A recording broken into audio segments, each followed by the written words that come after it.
Welcome to Healing Your Families. This is the first in our series on special needs. So this month we're going to be talking about supporting individuals and family members with special needs. And let me just explain why this is so near and dear to my heart. So I'm old enough to remember a time when the only children I went to school with were children like me. School was easy for them. They learned, they didn't have any challenges. And the only reason I ever met any children who were different is because my mother made an effort to introduce me to them. So I met the girl who was blind, but she could play the organ beautifully. And I met the boy with Down syndrome who couldn't really talk in complete sentences or do any schoolwork, but he was always happy and friendly. And I learned more about children who were different than me. And I learned to care about them because my mother cared about them and she would explain what their challenges were. And that was how I first learned. Now, in time, starting back in the early 1970s, it became more of an issue. More people were realizing that some children needed extra help. And it wasn't fair to say, you can't bring your child to our school because we don't have the resources to educate them. So there were a series of laws that were passed. The most recent one was IDEA, and that's Individuals with Disabilities Education Act. And federal funding was provided, and states were required to put in place programs that would help every child. They wanted everyone to be able to get an education and to learn and develop. And as I was completing my teaching degree, I had an opportunity to get a special ed endorsement. And I was interested in this because I wanted to learn more about, so how do you help someone who's struggling learning to read, or someone who's has a hard time with math? And I'm a retired school teacher, and 23 of the 24 years that I taught, I worked with students with special needs. Some of them just had learning disabilities. Some of them had physical challenges, like visually impaired or hearing impaired or difficulty with mobility. Some of them had emotional challenges or mental illness, mental challenges. And this is near and dear to my heart because I learned so much from these students and from working with them and their families. And I learned a lot about how we help people with individual needs. So in the United States, I talked about the federal laws. One of them, the first step is called Child Find. So a number of educational assessments were devised. Educational, psychological assessments were devised to measure disability and the severity of a disability. I learned how to administer those. I did those every year. And then once it's determined what the challenge is. Now, the term disability is most frequently used, and I still use it, but I found it to be much more effective to focus on a student's abilities rather than what they could do, rather than what they couldn't do. But IEP stands for Individual Educational Plan. And these meetings were to be held at least once a year that involved the parents, the student, if they were old enough, and school personnel. Usually there was a case manager, that's what I was. And who is also quite often a special ed teacher, an administrator, maybe some of the other teachers who worked with the student. If they needed any additional services like speech therapy, occupational therapy, then sometimes they were included as well, or they at least sent their report. And in this meeting, the objective was to look at the whole student and decide how can we help them get the education they need. As they approach junior high, high school age, they would be looking at what are their plans for when they leave high school? What do they want their life to look like then? And we would also be looking at what can they reasonably accomplish? What goals can they meet in this academic year? And how can the IP team members support them in reaching that goal? So the teachers might determine that the student could have certain accommodations. For example, if they had physical challenges, maybe PE could be not eliminated as a requirement or modified, things like that. So all of this taught me a lot about how best to serve and help support people with special needs, what works and what doesn't work so well. Let me go into some of the specifics that I learned.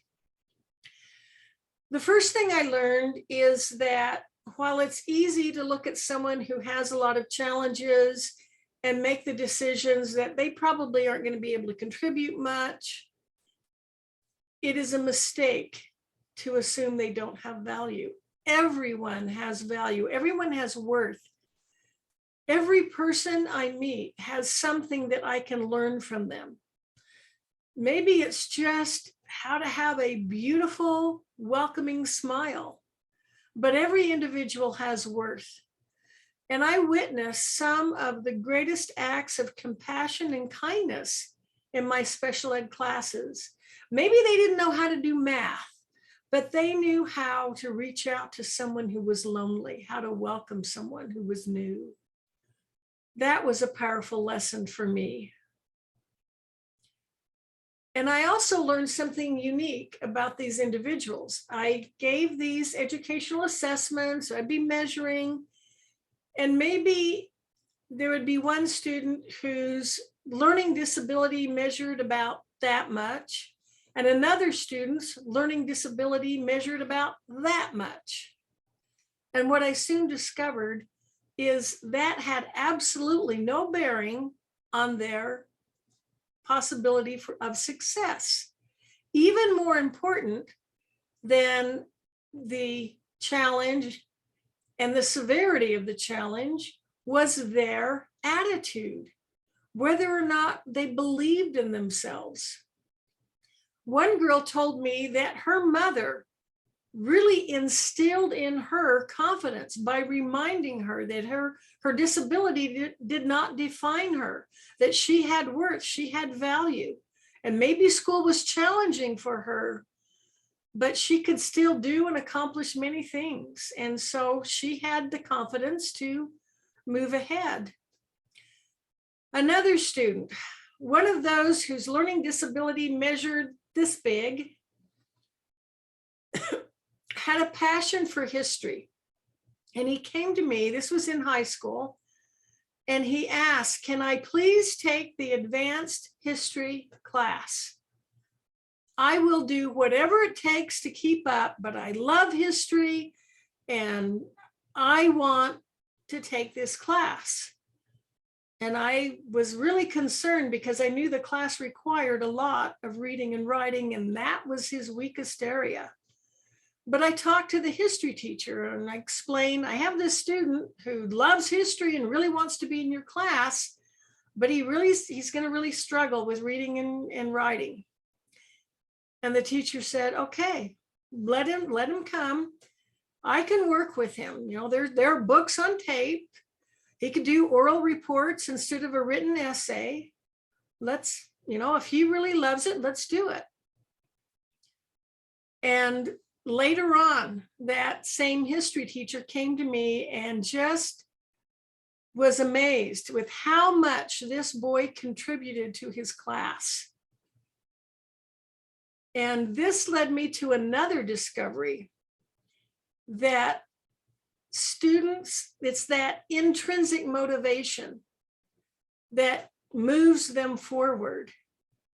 When this student was allowed to pursue a subject he was interested in, he rose to meet the challenge.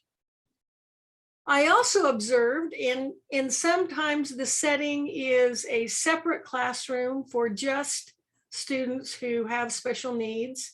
And sometimes this, just like this boy, they would attend a regular classroom and just get some support outside of the classroom. And I was amazed to see the difference in behavior. When students were in a special ed classroom, they would tend to do things like lay on the floor, interrupt the teacher, get up and walk around the room. There was just kind of a very casual atmosphere. And you would see the same student in that setting behaving like the other students did. And then they would be in a regular classroom and their behavior rose to meet that standard. They behaved like the other students did. They stayed in their seats. They didn't lay on the floor. It was really interesting to see how their behavior could rise to the expectations. I found that interesting. A lot of times in these IEP meetings, when we came up with an accommodation, like we did for this boy who loved history, it allowed him to do something he loved. And sometimes they were really a good idea. It allowed the student to succeed. But I also found that there were times when the accommodations could become an excuse, especially in those cases when the student had been in special ed classrooms since they were in grade school. They began to accept that label, that limitation. It became who they were. And you would hear them say things like, I can't do math, I'm in special ed. And they didn't even want to try. And that was discouraging. And I could come up with all kinds of extrinsic motivators, incentives, prizes, but it was nowhere near as effective as when they had that intrinsic motivation. They had something that they wanted. That student who couldn't pass a written test to save his life, but he wanted that driver's license. So when it came time, that was one written test he had no problem passing. That intrinsic motivation is ever so much more valuable than any extrinsic, anything the adults in their lives can put in place trying to motivate them. Students do best when they're pursuing their passion. Now, before I leave, they would take on that label, they would believe it, they would accept it. One coworker told me a really sad story. She was at a store and she overheard a conversation between a customer and the store clerk. And the customer was just asking about a certain product and what it did and what its availability was. And the clerk made a few half-hearted attempts to answer. And then he just said, I don't know these things. I was in special ed in high school. And that really was a wake-up call to those of us who were teaching high school. Are we preparing them to just accept this label of disability and hold on to it even after they left school and went out into the adult world? So right now, the curriculum that all students in schools deal with, the education is curriculum centered. It's around a core curriculum that's been established by the federal and state governments of certain topics that they must demonstrate competency in. And again, it goes back to the extrinsic or the intrinsic. This does not work as successfully. I had a hard time, and when students would ask me, why do we have to learn this? They saw no value in it. They couldn't understand how it would serve them in the future. A more effective way I witnessed. It's called the Sudbury model. I had the opportunity to visit a school. It's a private school that used this approach. It's a student-centered approach to learning. The Sudbury School was established in Massachusetts in the early 1960s, and it completely turns this concept around. Instead of the education being centered around the curriculum, the education is centered around the child. And the child is exposed to many different things to determine what their interest was. Do they want to be outside studying bugs? Do they like art or music? And then the curriculum molded around that. And they were encouraged to continue to pursue this interest. And sometimes it would take a different path, and that was fine. That was encouraged as well. And in the process of pursuing that topic that they were interested in, the other subjects naturally came in. If they wanted to study more about their preferred topic, they needed to work on reading and writing. Math usually came into it. And this school, this Sudbury School in Massachusetts, kept records of what happened to their graduates. So they had decades of records showing that more of their students than the typical high school were likely to go on for advanced degrees. They became entrepreneurs. They thought outside of the box. They were more creative. So I've learned that even the most severely challenged student, when they're allowed to pursue their interest, whether it's music, art, mechanics, whatever, they can accomplish much more. And the last thing I learned was about these IEP meetings. Now, in the IEP meeting, it's required to be held at least once a year. And it was the law, IDEA, was actually written to protect the rights of parents. The people who wrote the law were concerned that schools might take over for parents and just not consider their needs. But the truth is that as a parent, you know your child better than anyone else. It doesn't matter how many advanced degrees they have. You know your child better than anyone else. You know what their needs are, what motivates them.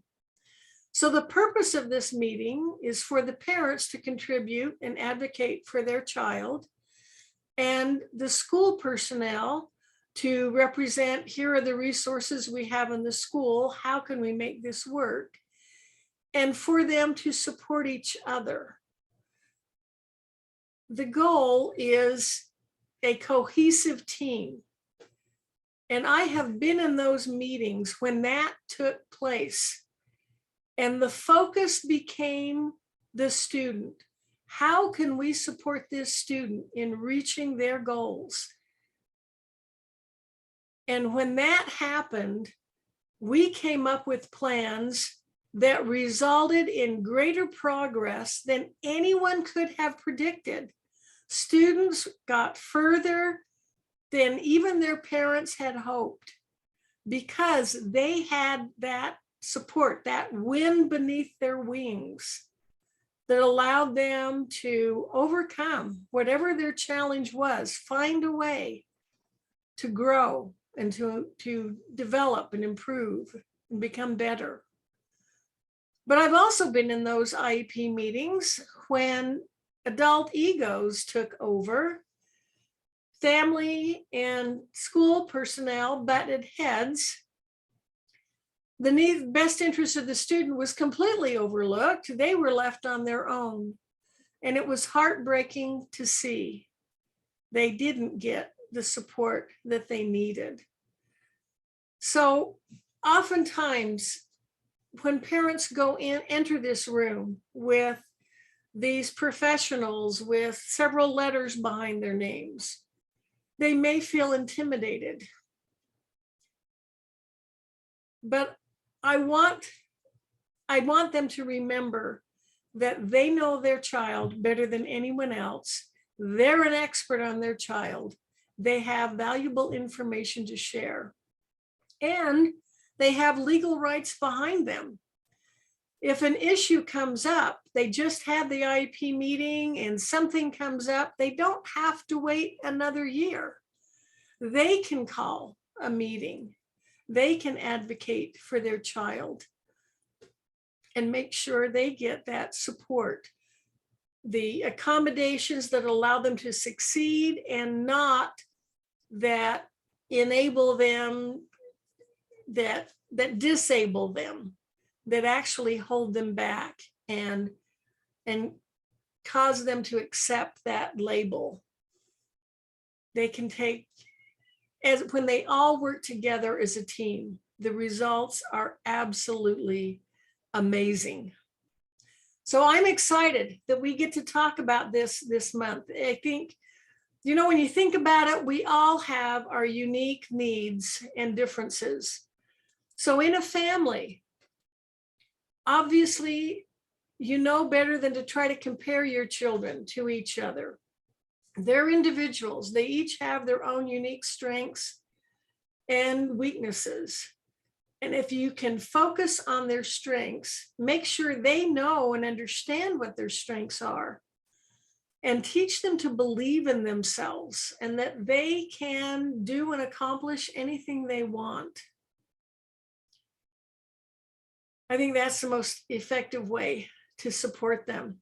So I'm excited. We're going to have 4 guest speakers this month on topics from autism and emotional challenges, tutoring. When does your child need a tutor? And I'm excited to have them. So be sure to tune in this month. Now, you may at times feel like you love your family, but sometimes it's not quite going the way you want it to go. And you maybe the communication isn't as clear and effective as you think it could be. Or the relationships could use some strengthening. Or there's some behavior that concerns you. Well, I have developed a plan that works like a GPS.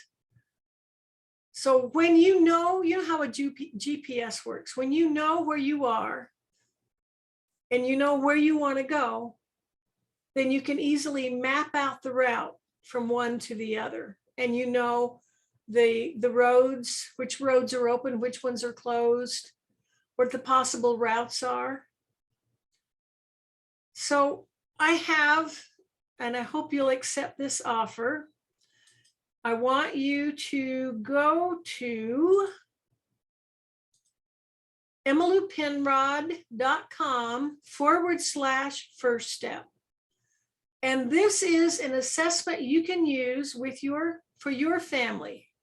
It's, where are you now? Let's determine your point of origin. Where are you now? That's the first step. You need to know where you are. Take that first step. And then you can work towards setting goals, determining where you want to be, and mapping the route to get there. So please go to emmyloupenrod.com/first step and start your journey. I invite you to do that.